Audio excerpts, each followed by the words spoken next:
When the Ministry of Commerce started deliberations on a national e-commerce policy, we supported the initiative, but we said that whatever policy has to be put in place, our concern is that the competition law or competitive factors that can be affected by e-commerce, we need to sort of protect those.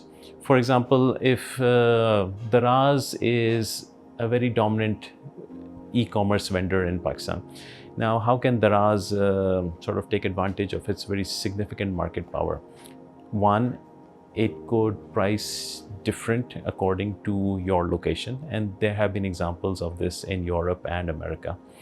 For example, in 2012, a very interesting case from America was that Orbitz, the online bookings system or the website, was actually charging a higher premium from people who logged into their website using Macs as opposed to Windows, because they felt that anybody who can afford a Mac has deeper pockets than anybody who's using a Windows platform. So the algorithm automatically raised the price for Mac users as compared to Windows users, and that's a very sophisticated form of sort of abuse of a consumer. And we wanted to make sure that the Pakistani consumer is not affected by differential prices. For example, somebody in a rural area should not be forced to pay more for a product than what it is compared to the nearest urban center. So there were three aspects of e-commerce protection that are looked at. One is before the transaction. What is the product that you're buying?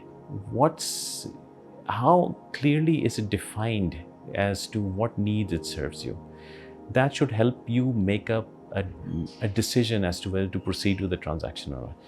Two, during the transaction, what happens? So when you put in your payment information, your credit card details, what is the quantum of protection that you get regarding protection of your personal data?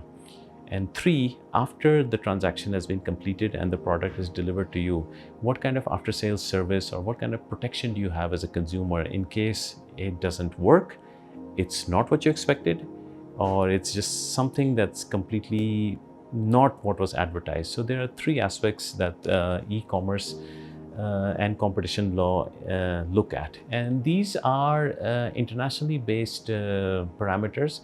And when we were working with the Ministry of Commerce, we wanted to make sure that Pakistan's regulatory harmonization matches international standards.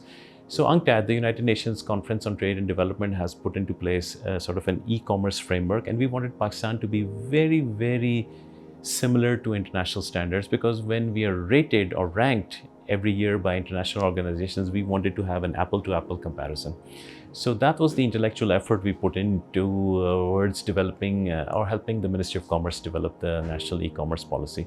The Pakistan Regional Economic Integration Activity Project, DAI, was very instrumental in putting together a bunch of stakeholders in developing the policy. And so we had a really excellent time working together.